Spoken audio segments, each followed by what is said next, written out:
Friends, இன்னைக்கு நம்ம என்ன பண்ண போறோம் அப்படின்னு பார்த்தீங்கன்னா, நம்ம இந்த த்ரெட்டை பத்தி எல்லாருக்குமே தெரிஞ்சிருக்கும். எம்போஸா வரதுக்காக பைப்பிங் த்ரெட் யூஸ் பண்ணுவாங்க இல்லையா? அந்த பைப்பிங் த்ரெட்டை வச்சுதான் நம்ம இந்த டிசைன்ல, இந்த சிம்பிள் நெக் டிசைன்ல நம்ம வந்து டிசைன் பண்ண போறோம். இந்த பைப்பிங் த்ரெட் வச்சு எக்ஸாக்டா அதே யூ ஷேப்ல எம்போஸா ஸ்டிச் அடிக்க போறோம். அது எப்படி இருக்குன்னு நம்ம பார்க்கலாமா? ஒரு லைன் ரன் பண்ண விட்டுட்டோம். ஸோ நம்ம இப்போ சிம்பிளாக எங்கே டிசைன் ரன் ஆகுன்றது ஒரு லைன் வந்து ரன் பண்ண வச்சுட்டோம். ரன் பண்ண வச்சதுக்கப்புறம் இந்த பைப்பிங் த்ரெட்டை நம்ம கொஞ்சோண்டு இடத்துல நம்ம லைட்டாக ஒட்டி இருக்கோம், மற்ற இடம் ஒட்டலை.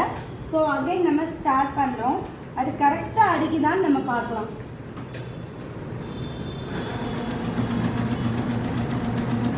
ஸோ இப்போ நம்ம அடிக்கிறதுக்கு மேலே அது கரெக்டாக அந்த டிசைன் ரன் ஆகுற மாதிரி, அந்த த்ரெட்டு மேலே அடிக்கிற மாதிரி நம்ம எக்ஸாக்டாக வைக்கணும்.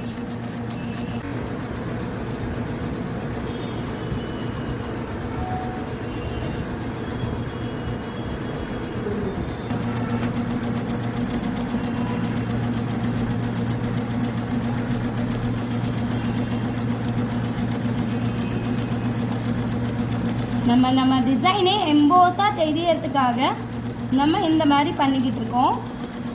ஸோ நீங்களுமே உங்கள் மிஷின்ஸில் ட்ரை பண்ணலாம். ஆனால் கொஞ்சம் ஜாகிரதையாக, உங்கள் கை ஜாகிரதை, கொஞ்சம் அலாட்மெண்ட் பக்கத்துலேயே இருந்து நீங்கள் கொஞ்சம் கேர்ஃபுல்லாக பண்ணணும். இதை பாஸ் பண்ணணும்.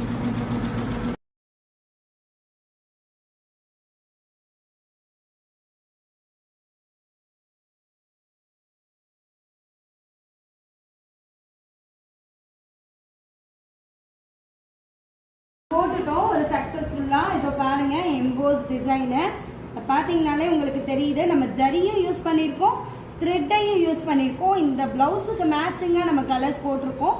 ஸோ இந்த மாதிரி உங்களுக்கு வேல்யூபோலான வீடியோஸ் பார்க்கணும், இந்த மிஷின்ஸ் நீங்கள் வச்சுருந்தாலும் சரி, இந்த மிஷின்ஸை நீங்கள் வாங்க போகிறீங்கனாலும் சரி, நம்ம கிட்ட வந்தீங்கன்னா உங்களுக்கு புதுசு ஐடியாஸ் எல்லாமே கொடுக்குறோம். ஸோ நம்ம சேனலை நீங்கள் லைக் பண்ணுங்கள், ஷேர் பண்ணுங்கள், சப்ஸ்கிரைப் பண்ணுங்கள்.